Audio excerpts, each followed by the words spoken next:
Come, come, whoever you are, wanderer, worshipper, lover of leaving. Ours is no caravan of despair. Come, yet again come.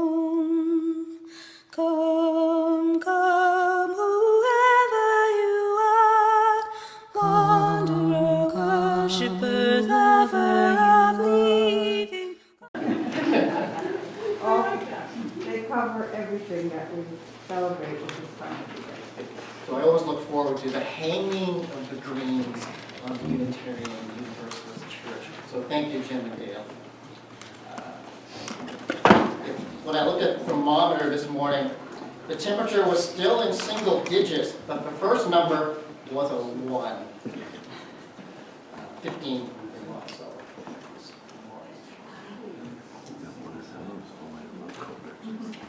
So we do have a few we're pulling our decorations out from the closet in storage and getting those after the holidays. Our concierges are seasonal. We've had these for over 10 years now, I believe, Dale. Were donated by a friend of ours to the Unitarian Church. There's 4 of these, and they just keep coming back each year. They're amazing. We don't have to worry about them. We just almost freeze in the parlor sometime during the week. And we do have the snow globe here from out of the closet. And this morning, it's great. You can make a little snowstorm, and the snowstorm is contained in the snow globe, and you don't have to shovel it, and it's not in the air around us.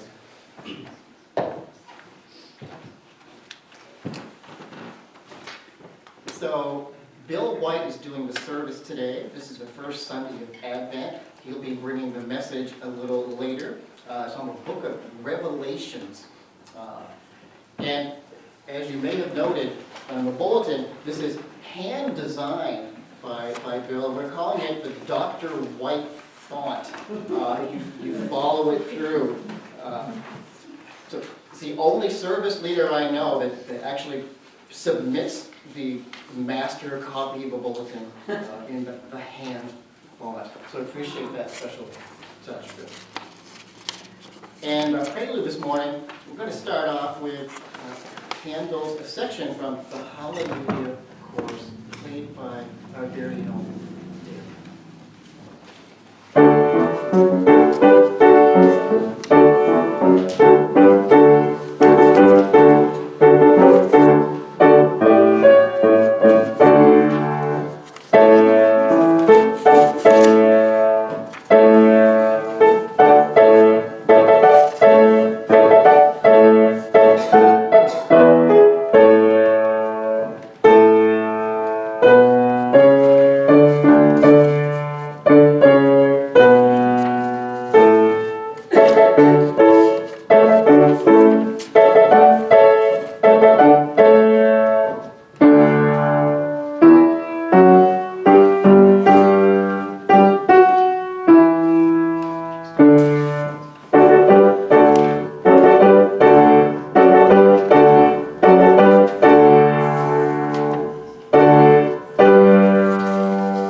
season here at Unitarian Universalist Church of Houlton. For a moment of centering silence, I found this is one of my favorite cards. This comes from the Quotable Card series, and I've had a few of these come in magnet form that are on my filing cabinet downstairs, or the cards. And this is a quote by J. Krishnamurti. And on it, he says, "Have you noticed how little space we have in our brain? It's cluttered up, full with so many thousands of things, it has very little space. If you take a journey into yourself, empty all the content that you have collected and go very, very deeply, then there is that vast space, that so-called emptiness that is full of energy, and in that state alone, there is that which is most sacred.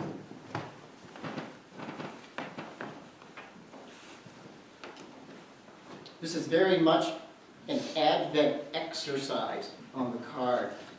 If your head and your schedule and your life feels jam-packed and cluttered up with way too many things right now, then Advent is for you. Advent is a 4-week journey into yourself, time for reflection, preparation, and an emptying out of all that might be getting in your way. In that new or empty space is the possibility for something different, something as yet unexperienced, something just waiting to appear. And none of us know what that is right now, at the beginning of Advent. That is how this works. We have to go through it, the steps, day by day. Each step has its own significance. Each step takes us closer to where we are going. With each step, we unload that which is slowing us down. We acquire a nothingness in its place, which surprisingly is a little bit and just enough of everything that we need. So for a moment of centering silence, let us try this Krishnamurti exercise. Just start by imagining or feeling your brain completely full of content, whatever that might be. And then, with the sound of the singing bowl, just let it go just for a moment. Empty yourself and feel what that is like.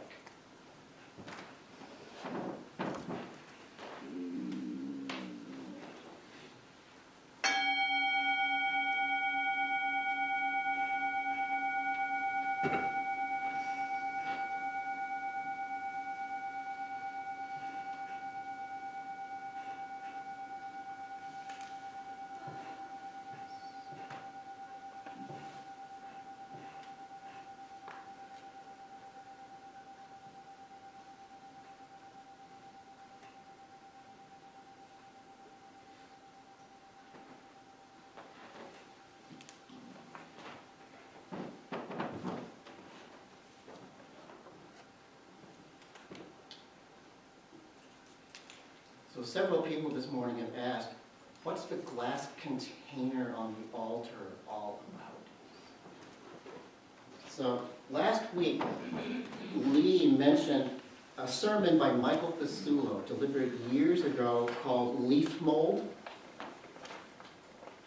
And this was the container that Mike found in the Unitarian Universalist cabinet in the kitchen. And he would fill this up with leaves and matter from the fall and autumn. And this container would be on the altar as he delivered leaf mold several times. It was one of his favorite sermons. And it just happened to come up, mentioned last week, which I had already been working. I told this story on the support page, if you've read it. I had also, I contacted Mike a couple of weeks ago, trying to find a copy of his sermon to put in the support page. He didn't have it, couldn't find it. But I did find the book in my attic of sermons by Ken Sawyer, published. And on the back, you'll see a photograph. Very much what he looked like here when he was a UU minister in Houlton from 1970 to 1974. So this morning, I would like to donate this to the Unitarian Universalist library to have a copy of some of Ken's top sermons, leaf mold being one of them.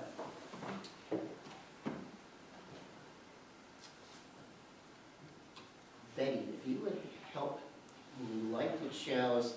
It's double duty today because we're also lighting the Advent wreath.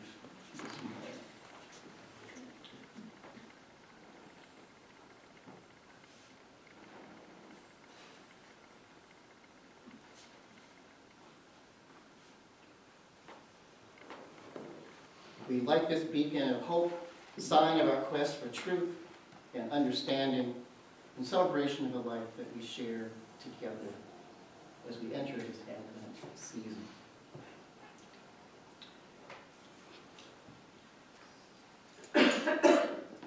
So Betty, light any one of the 4 candles except the pink one, which we're going to save for week 4 of Advent.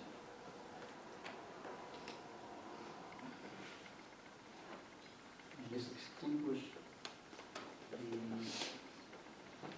tall candle.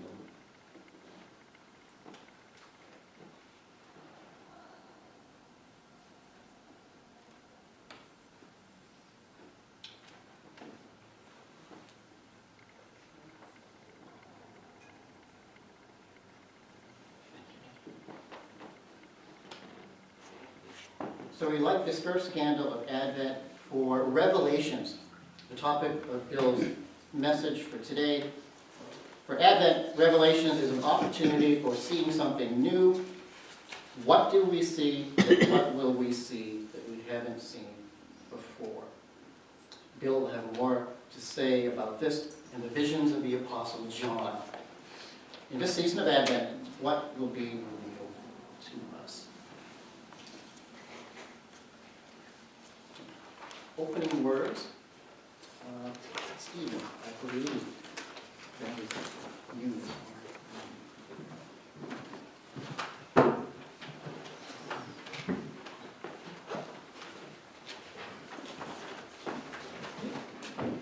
Bill asked me to read the opening words and passed them to me last week. And now that I know that there's actually a Bill White font, I'm maybe going to insist on a larger copy next time. This is a time to talk. When a friend calls to me from the road and slows his horse to a meaning walk, I don't stand still and look around on all the hills I haven't hoed and shout from where I am, who is it? No, not as there is a time to talk. I thrust my hoe in the mellow ground, blade end up and 5 feet tall, and plod. I go up to the stone wall for a friendly visit.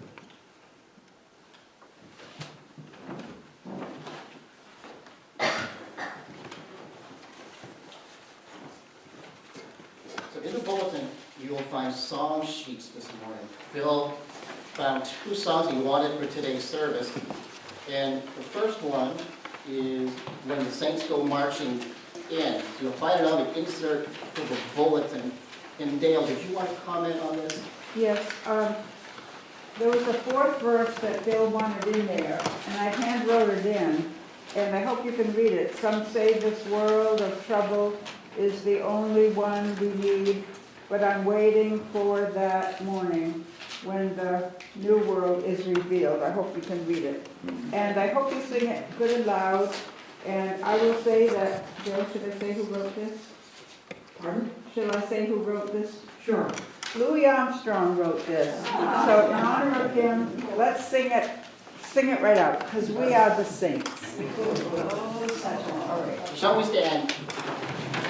Thank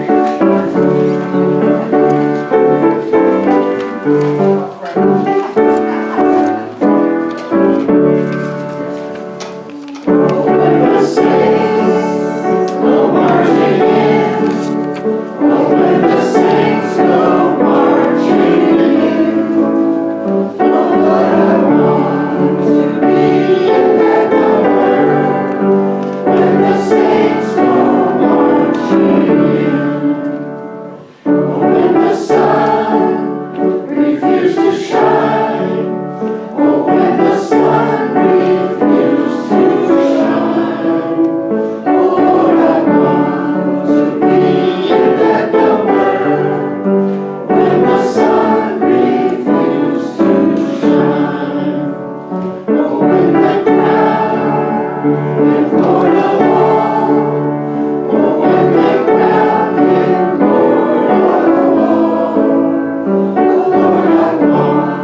going to sing again. Shall we gather at the river, again on the insert.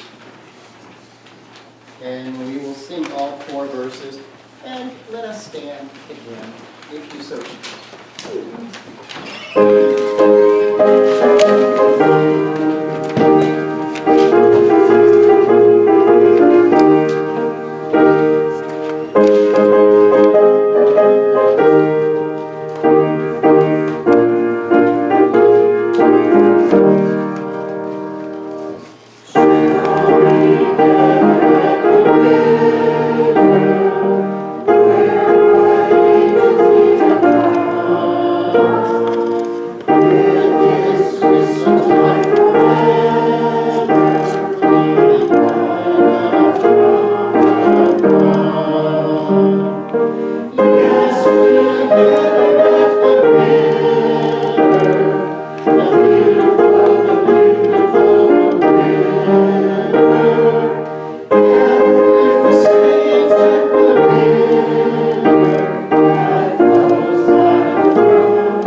Pishka is on the piano. A couple of weeks ago, during Candle of Joys and Concern, Brenda lit a candle. People that you had talked to at St. Mary's, and the needs that you were hearing and being aware of. So one of the needs that Brenda had was someone who needed fuel assistance. And we decided to go ahead and do 50 gallons of fuel for that individual, and which came to $240, and we used our Pishka money for that local need. She was very, very grateful to have heat, because they had no heat until we did that. So this would be an example of how we've been using Pishka for needs in our own congregation and the community when we're approached.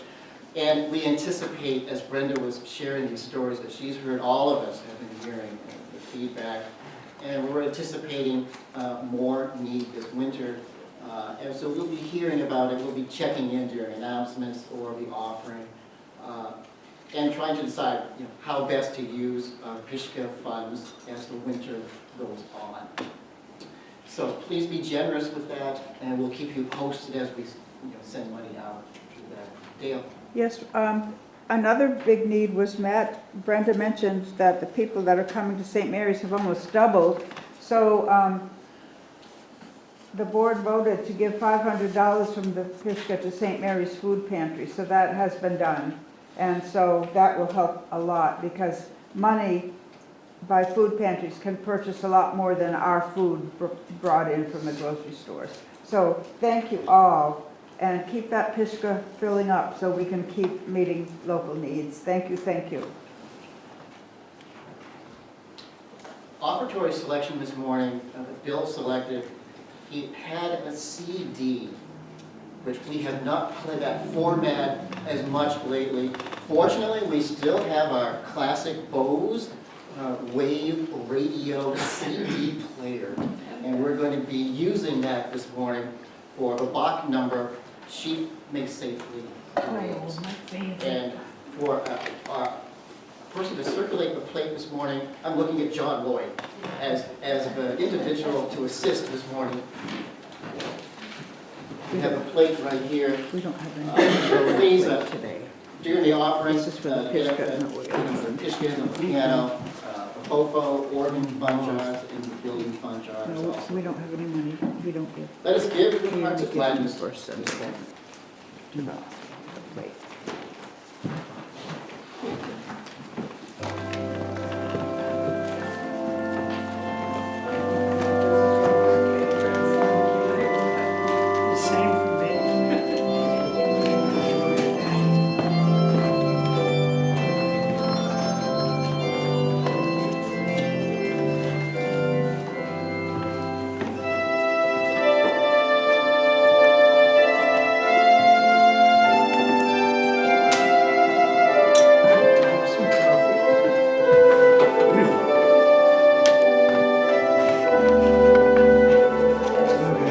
Just wandering around here. Anybody's like to see? Thank you.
Before Bill comes with the message, we're going to do a group reading, number 601 in the back of the book. And this comes out of the Taoist tradition, Lao Tse. Let's read this in unison together. The title of this is When All the People. When all the people of the world love, Then the strong will not overpower the weak. The many will not oppress the few. The wealthy will not mock the poor. The honored will not disdain the humble. The kind will not deceive the simple. I'm not going to give an extended introduction, Bill. We're just so appreciative of his talk this morning.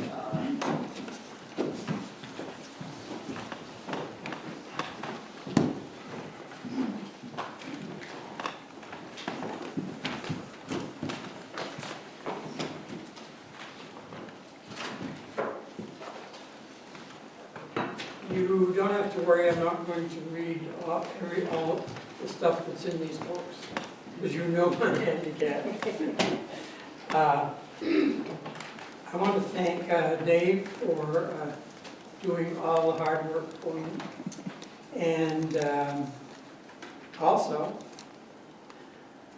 Dale, doing the music. You know, I didn't know what to do, so I gave Dale a list, and I don't know where she found the music, but she did. I think one of them's illegally copied, that's why.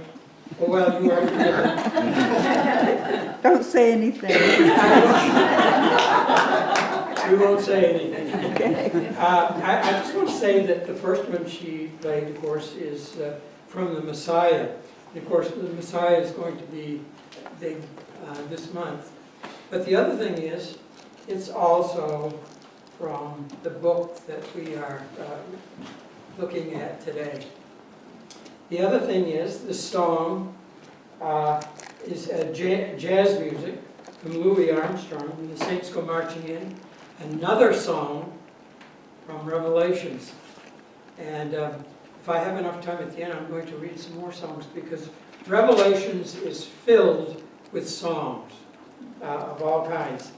And then the last song is also from Revelations. It was written by Robert Lowry. And of all things, it was written in Long Island, New York. You may not realize that. But it was during the Civil War, and a lot of people were dying during the Civil War, and Lowry picked this song out of the collection that he had. And it's amazing to find that a song written in Long Island, New York is from Revelations. Now, let's see, for the books, you know, the first time I read Revelations, this little book I have here, and it was in high school, and one nice thing about it, it had taken the books that are in the Bible and taken them out of verse form and made it readable. So when I first read the book, you know, I really scratched my head and thought, wow, this is really difficult to understand. But later on, when Betty and I moved to Texas, we found a lot of the Texans were using things from the Bible that were sort of strange for us. And a lot of it was from Revelations, the book of Revelations. And one of the things they talked about was that it was, well, what it is from the book of Revelations, and you don't have to worry about the end because you're going to be raptured up. It's from the rapture. And that one, you know, Betty and I sort of scratched our head over that one because, you know, I'd never heard of the rapture before. So I had to get busy and look and see what the rapture was all about. And that, of course, is from the book of Revelations, because the Christians in Texas, at least, maybe other places, believe they don't have to worry, because when the end comes, they're going to be raptured up and they do not have to worry about it. They're going to be taken care of. And so that started me thinking about reading the book again. And this time when I read it, you know, I didn't get the same ideas that other people had. You know, I saw it in a very positive light. And I know Dale has been sort of scratching her head about me thinking that it was so positive. But I saw it in a very positive light. Somewhat unusual, but very positive. And that's what I'm going to try to do this morning, is let you know why I came to that viewpoint. Now, there are some people who read the book, and probably they shouldn't have. But one was Isaac Newton, you know, the great scientist. Well, he thought that the Revelations contained secrets.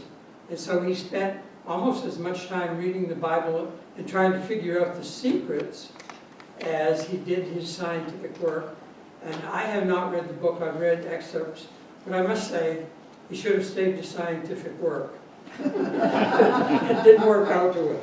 Now, someone else is D.H. Lawrence, the author. You know, he wrote Sons and Lovers, and then also Lady Chatterley's Lover, the book that everyone tried to get a copy of going through high school because you know, there's a lot of dirty stuff in it. So it was a great book for people in high school. And now one of the last one was George Bernard Shaw, and he wrote on it that it was a book that possibly contained the writings of a drug addict. That's what he thought about it. So you see, if you read the book and you didn't understand it, I don't know whether you're in good company or not, but you are in company of people that had the same problem you had. Now, the book that everyone uses, of course, is the Bible, King James Version. But I got this one, and I think that it's a good book to read. But the only thing is, watch out. You know, any book that ends the Revelation with "and the end of all things," no. I can tell you right now, the book does not mean the end of all things. It's what some people interpret it as, and I think sadly they do that. Now, what I'm going to do first, I have given you some pictures here and the last page. And when you ask the question, who was the book written for? It was written for people living at the time, and these were Christians. And what he wanted to do was to let them know what Christianity was all about. He did not write it for the year 2025.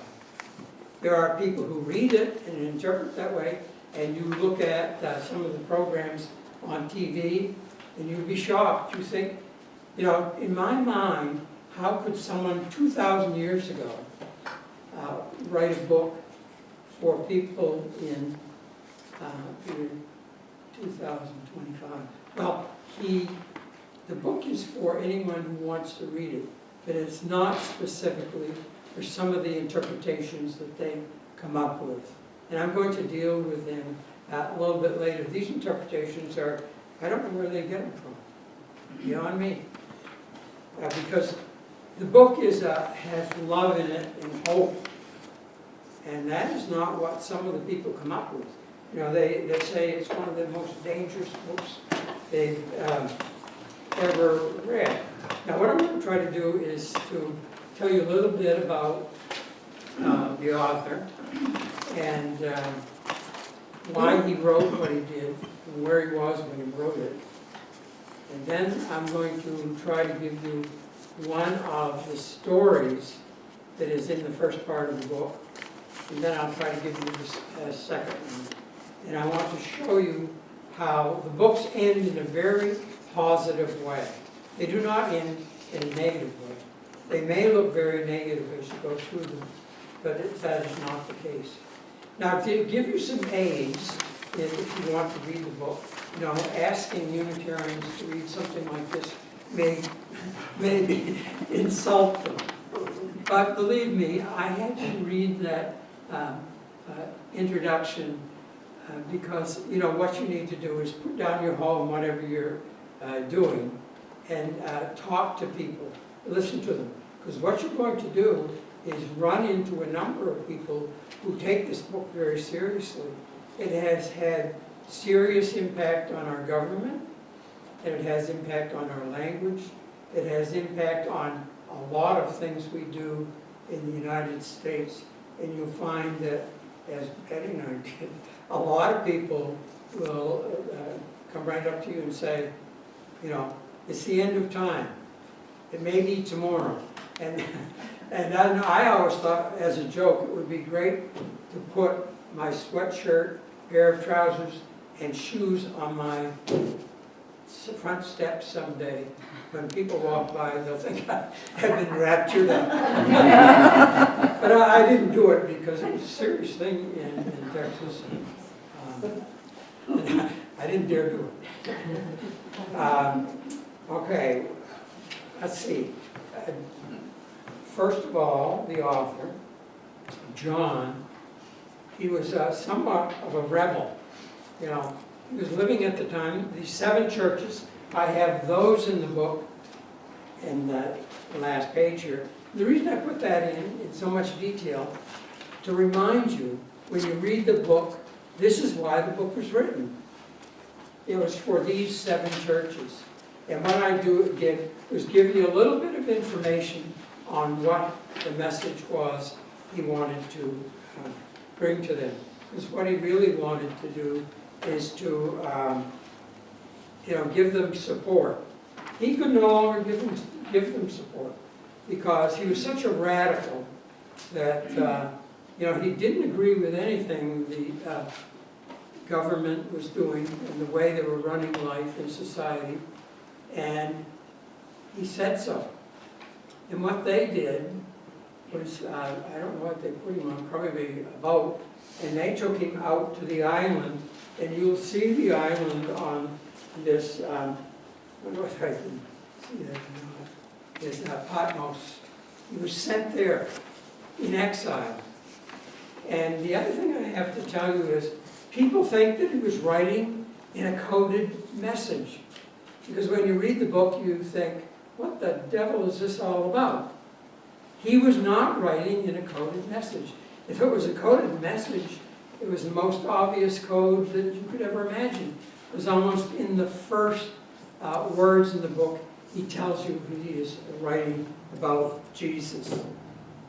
So, later on when people think it's a coded message, how they ever come to that is beyond me. I mean, it's strange.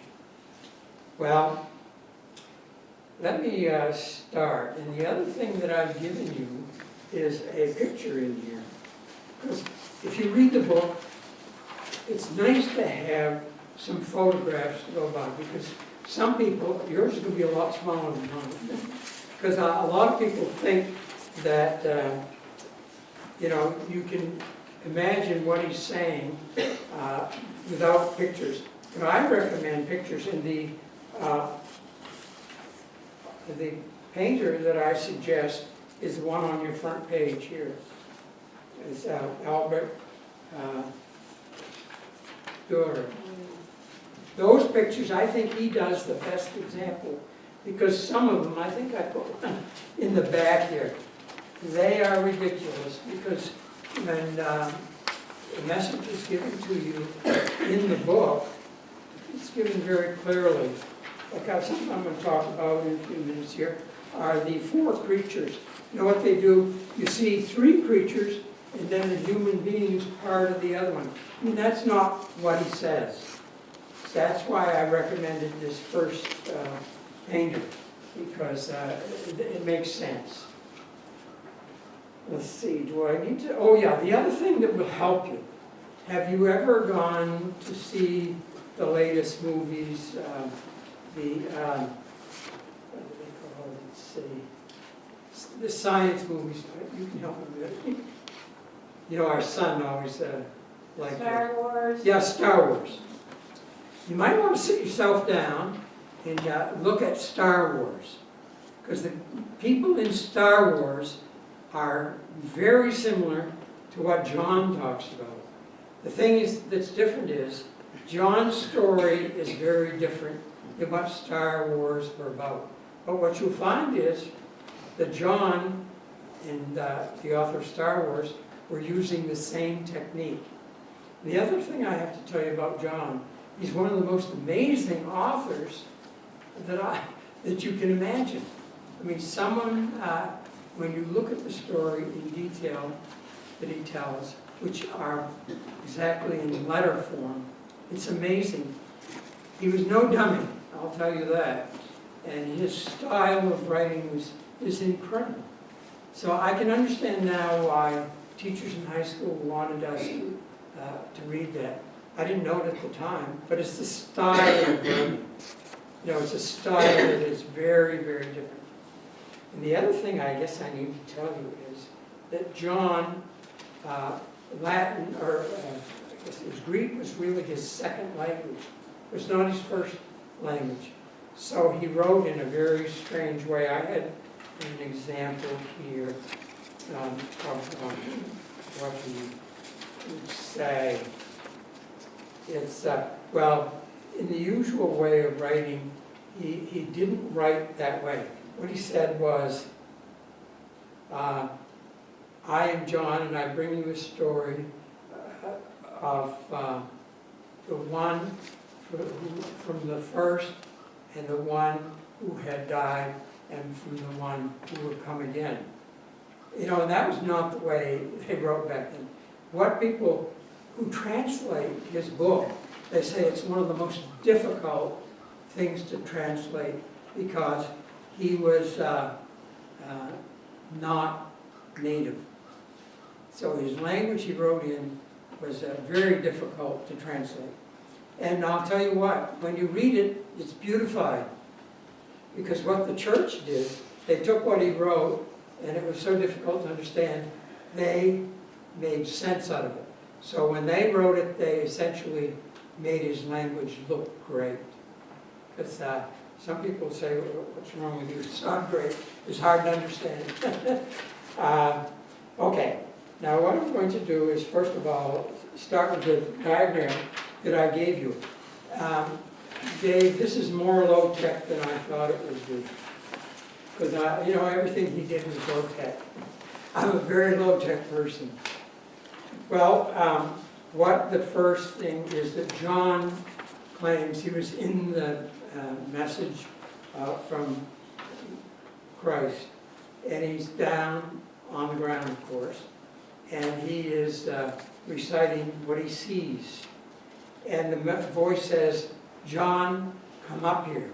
And John goes up, and when he looks, he sees the Lord in the throne room when he looks. And then what he sees are 4 creatures that are beside the throne. And the first one is a lion. The second one is an ox. The next one is a human being. And the next one is an eagle. Now, if you get word pictures, what John is saying is, this is a whole creation of the earth. And he wants you to understand that God is a creator. Not a destroyer, but a creator. And that is a very important thing. And the reason I gave you this, that when you read through the book, you're going to find out some of these stories looks like God is a destroyer, but never. He's always a creator. And these are perfect creations. And then John goes on to tell you that these are the creations that God made. He made all things. And now, what John sees, when he looks at it again, and the angels are talking, these men around the outside, you can't see them very well, but they're holding what you would wear on your head. Crowns. There you go. Thank you. I may from time to time ask you to help me out a little bit because I can't read, and I'm not apologetic. It's just I accept it.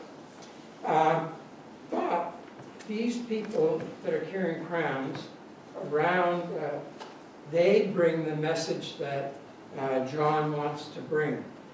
And why are they carrying crowns? Because in Greece it was usual case when you were a ruler or whatever, you would come to visit the town, and all of the major people would come, and they would throw down a crown in front. And it meant you are worthy of governing this. And it meant you are worthy. So the reason these people, and I'm going to give them a name, they're called elders. in the Bible, the word elder was frequently used in Christian churches. And these elders they are going to be the people who bring the message that John wants to bring in his churches. So I hope you can see the crown and the elders. Now what John does, if you pay attention through the book, he builds pictures and he builds from the center out. You know, he started with the four creatures, and then the elders, and then he moves out. And when he tells his pictures to you, be prepared to think in concentric circles, because that's how it will appear. Now, let's see. I hope I'm giving you some idea of the way John is writing. What he does, he gives you a picture, and there's something behind it. What he does next is to move on to ask the question, you know, who is worthy? Who is worthy to give the story? That's what John asks. And then you are left with the elders and other people on his diagram. But a voice of an angel says, the Lion of the tribes of Judah. And then the what is this? Oh, the root of David is worthy. And you're going to have to, if you're a reader and you're a Unitarian, and you have to ask yourself, why is a Unitarian up there talking about this? It's that I think that a book is very important to our history and our past and our culture. And the root of David is actually Jesus. But the angel goes on, by consequence, this is the person who is able to read this message. And then, of course, John is scratching his head, wondering, who in the world is he talking about? And all this time, John has been writing down things, and not looking, but busy doing his work. So John decides, well, it's time to looking back to see what's going on. And when he looks back, what he sees, if you look at your picture again, it's a lamb. And this lamb represents Jesus. And I have to tell you, when you gave your talk, Dale, about the sheep, you caused me to think of this whole book. And it's Jesus who is sitting at his lap. And then what you notice is, and it will say it, John will say it, that Jesus is a sufferer. He has been killed. And you're not going to find John, I guess I should tell you, if you start to read this book and you start looking at what it says in the Bible, don't do it. Put your Bible down and fold it up. Listen to what John is saying, because it'll only get in the way. Because, you know, I had this book, but the problem is, the guy, every time he tells you what John is saying, he stops and he tells you where it comes from in the Bible. Don't do that. John doesn't do it. He only does it in one place that I can think of. But John is not, doesn't want you to do that. He wants you to think of his message that he needs to deliver to these 7 churches. And it won't do you any good to go to your book and you read what John says, and then you immediately thumb through and it says, oh, where this comes from. And then what you do is you go back and look at it in your Bible. Don't do that. You're going to lose your place. And it is not what he wants. Okay, let's see, back to the story here. So that John sees that it is Christ who is there. And this is why I said, don't think this is a story where there's a hidden meaning. It's not hidden. John tells you every step of the way what's going on. But a lot of people think it's a hidden verse somewhere. And what you need to do is find out what the secret is. There is no secret. He tells you outright what it is. Okay, now let's see. It's at this point, John, he sees the lamb, and then he needs to understand what the lamb represents, and of course he does, and he tells you.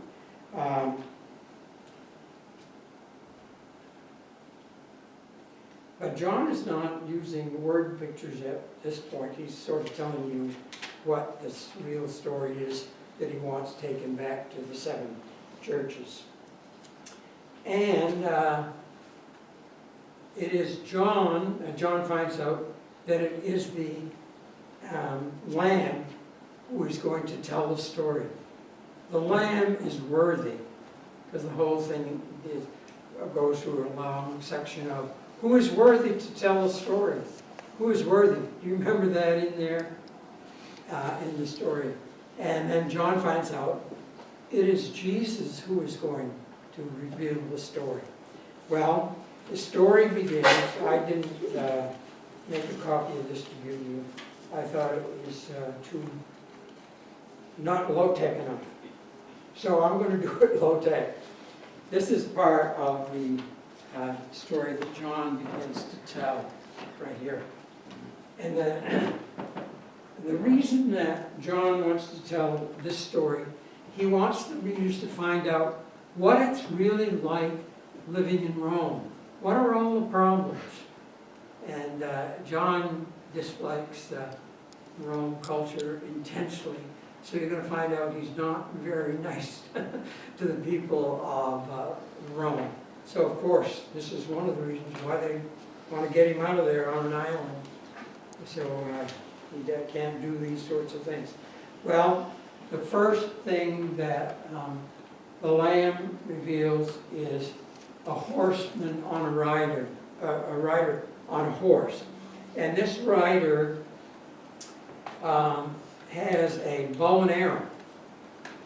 And the reason he has a bow and arrow is that Romans, when they fought, you're never going to see a picture of a Roman on a bow and arrow, with a bow and arrow. What they have are swords. And of course, you know, they're running their swords through everyone they can. But the reason that John uses this is to tell them, even though you are living this life, there's always danger in foreign invaders. You know, they may show up with not swords, but they'll show up with a bow and arrow. So, you know, you need to be aware. It's going to be a rough life. Life is not easy. So right in the first picture, and this is a word picture that John is so good at. He shows you a rider on a horse with bow and arrow. Now the next picture he describes is a soldier riding on a horse with a huge bow. And of course that represents the Jewish religion and culture.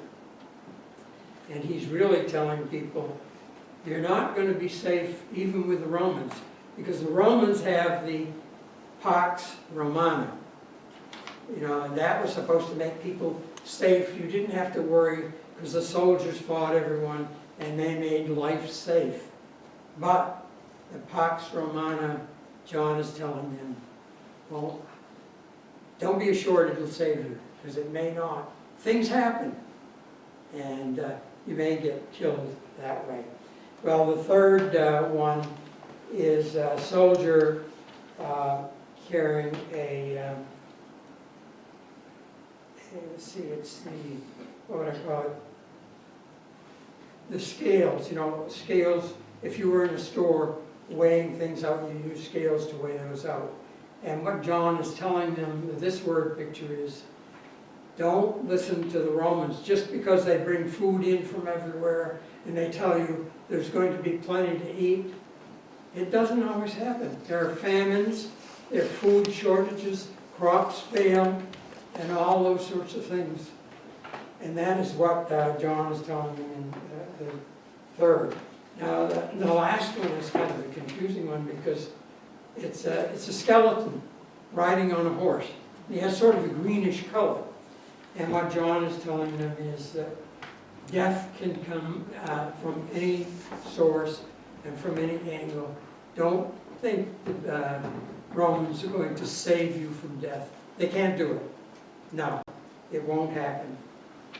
Now the fifth one, I'm going to try to move a little faster, I guess.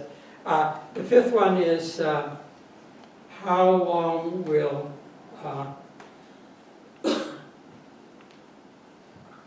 injustice go on? Because early on it is brought up injustice. The Romans are always involved in injustice. And then this person is, John is telling them, you will not know how long injustice will last, because that answer comes much later in the story. And then the seventh one is, he's telling them, and actually what happens at this point is like there's a stop in the action. Because what you're going to find out next is what John does in every one of these things that he tells. He gives you a lot of things to fear, and then he ends it with happiness and hope. There's always hope. Now, where's the hope in this one?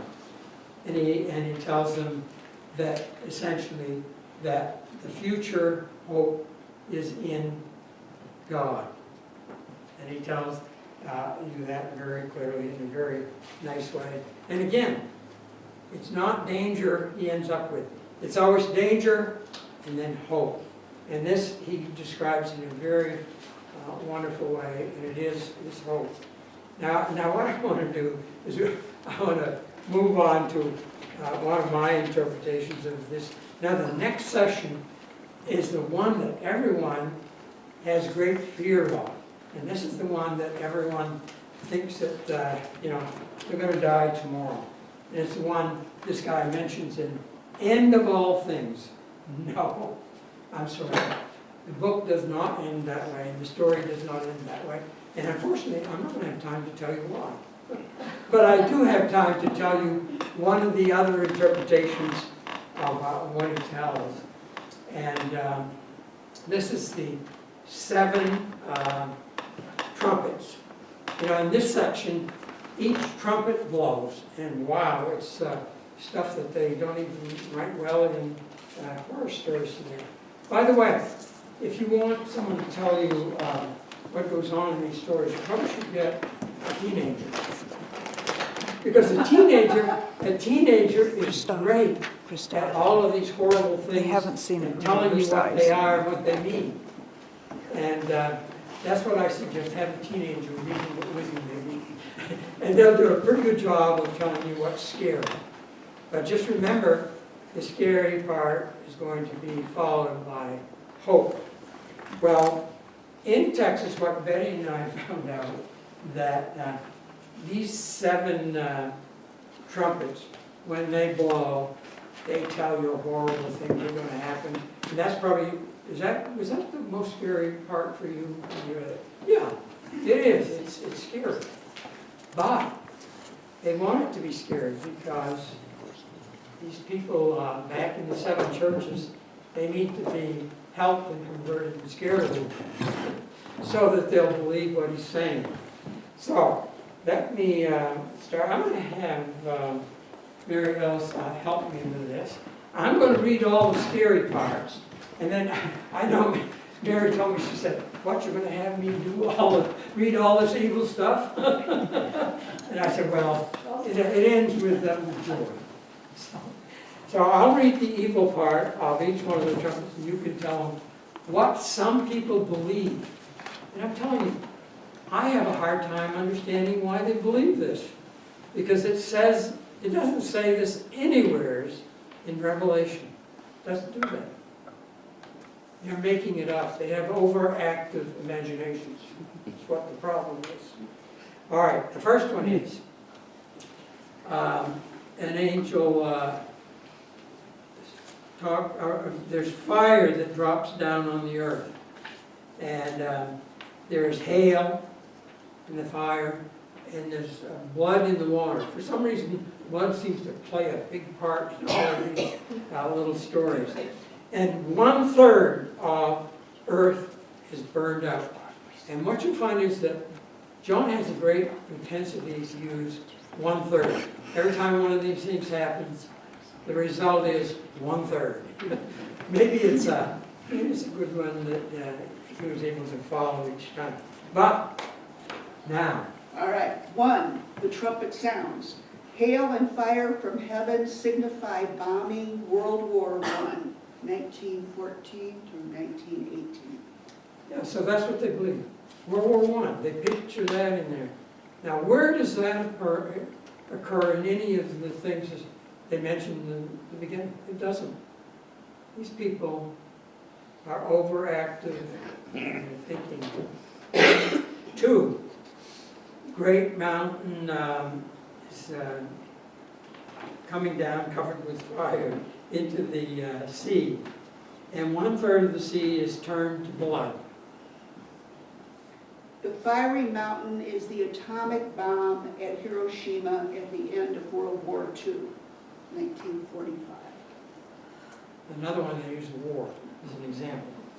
All right, a star called wormwood falls out of the sky, and this makes 1/3 of Earth's, I think it's water, poisonous. And I have to tell you, the word wormwood has a meaning in this, and The star called Wormwood is the disaster at the Russian nuclear power plant at Chernobyl, a name that means wormwood, 1986. convenient they found a word that matches with one of the horrible things that happens. Okay, the 4th, Earth, let's see, the sky turns dark, the sun, the moon, and the stars all lose 1/3 of their light. The darkening sky shows the shortening of the time until the end, perhaps corresponding to the fall of the Berlin Wall, which accelerates the pace of political change, 1987. Okay, take what you want out of that one. Now, the next one is, maybe I'll just let you read that one. 5, the smoke from the abyss signifies the oil fires in Kuwait after the Gulf War. The locust with iron breastplates, human faces and tails that sting are helicopters that shoot missiles, 1991. Okay, and now I think we're up to the 6th one. Go ahead and you. The demonic armies unleashed at the Euphrates River at the forces of ISIS which brings change, 2014 onward. Okay, that's probably, and if the 7th one, If the 7th trumpet was blown, God's kingdom arrives with the return of Christ, time yet unknown. yeah. So you see that if you read that, this is one group of people, their interpretation. Now, there are many other interpretations of this. I don't have time to begin to think about that. But what happens now? The same thing that happened to the other one is before the 7th trumpet can blow, now the good things are going to happen. What is positive. And the angel tells John, put down your pencil, don't write anymore, because this is not what God wanted. Now I'm going to tell you what I think. You can criticize me at the end, it doesn't matter. Well, out of all of these things that happen, what changes? Nothing. Nothing. All these horrible things that occur, nothing happens. So, why? It means this is not what God wanted. God wants something more positive. And what it is an answer to when the suffering will stop. It's not when, but why the suffering will stop. And the why is that people need to be involved.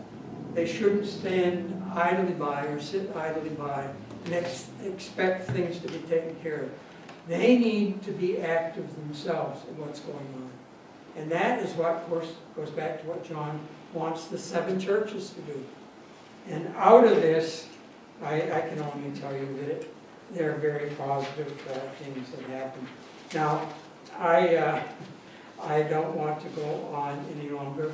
And if I was to read each one of these as they occur, I would give you very negative things that happen and then something very positive. And the best part that I haven't talked about are all of the horrible things that show up, you know. There's a harlot riding on the back of a beast, and that harlot represents some of the activities that go on in Rome. And I don't have to tell you what a harlot is to know what goes on. But I think that what I was concerned about is that this book has a great effect on what is happening in the U.S. People read this and they are not reading what was said in the Bible or in this book. They're coming up with their own meanings. And I guess it would take, what I did was I have, if you wanted to read it, is the chapters. You don't want to read it all at once. It'll ruin a good lunch. And I'm telling you that even though John said all these things, you know, I wouldn't want to go to lunch with him. Because I have a feeling that he wouldn't appreciate a lot of things I would do, and he was telling me the right way. After all, he was a prophet, and he was telling people to do the right thing. But you will be surprised when you find out how much this book has influenced the United States. And it's still doing it. I think the one thing that I do want to say is if you did read this book, it would be good to do it as a group. Because in a group, everyone will have a more idea than the other person beside you. And you can share all these horrid ideas. And when you get to the end, when things get nice, people are really very good at coming up with good things that should happen. But I can tell you, as a Unitarian, it was very worthwhile reading the book. And as Unitarians, we should be happy to read it as well. But have a friend nearby in case you get scared. And make sure you go to the movies to see what happens in Star Wars, because the same type of thing happens. I know that the speaker does not have the last word. Even though it's very late, I do give you the last word. If anyone has a question that I probably can't answer. But I didn't mean to step on anyone's toes, but I think that what I wanted to do is to appear positive in the outcome of this story. And you'll be surprised what a difference it makes. I'm looking for my book, David, to what else I have to do. For closing, I don't have any music, but I do really appreciate the music here with Fine. And all of those songs come from Revelations. I have a long list of songs that come from Revelations, and actually the chapter that found it. It's amazing, the number of stories.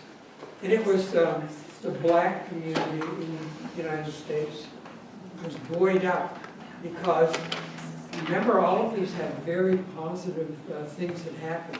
And if you were black, you used this book in your sermons because every time the sermon ended, it ended with a very positive song. The one that I should mention, even though I shouldn't, but I will, is one song here. Let's see if I can find it. Was Gabriel, Blow Your Horn. And in Gabriel, Blow Your Horn, they talk about the kingdom of God when the book finally ends. And you can go through 3 doors on the north, 3 doors on the west, 3 doors on the east, and 3 doors on the south. And then the song says, they want to go through the doors because no one can turn them out. And all of the stories that they used in these songs were very positive and sung by all of those churches. And what I was slightly shocked by, our Unitarian hymnal, did it have any? Did you see any in there? Dale? Spirituals? Yeah. Yeah. And I think that somebody should talk to the Unitarian people to put some of those songs in it. Unitarians don't want to say the word Jesus because they're afraid of it. Nothing's going to happen to you. Nothing's going to fall on the sky on your head. You can read a book about Jesus. Nothing will happen to you. Hasn't happened in the past in 2,000 years. So it's not going to happen tomorrow either. So I want to end with a very positive message, and thank you.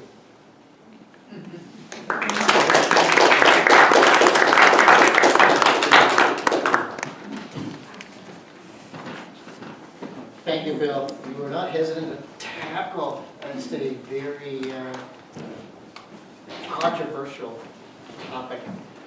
So you'll stir some conversations and get some conversations going around this whole area during coffee hour, Bill. Okay.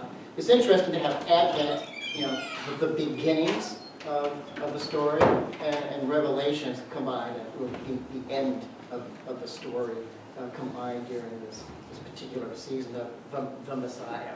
Dale? Bill mentioned hope as one of the themes. And in Christian, quote, churches, the first Sunday of Advent is the candle of hope. So to me, Revelations will always be connected to hope. Yeah, all 4 candles of Advent, you can see them showing up as a key part of the unfolding of Revelations. So Bill, thank you for doing this service for us today. The chalice has already gone out, I noticed a few minutes ago. I will extinguish the first candle of Advent as a ceremonial closing of our service.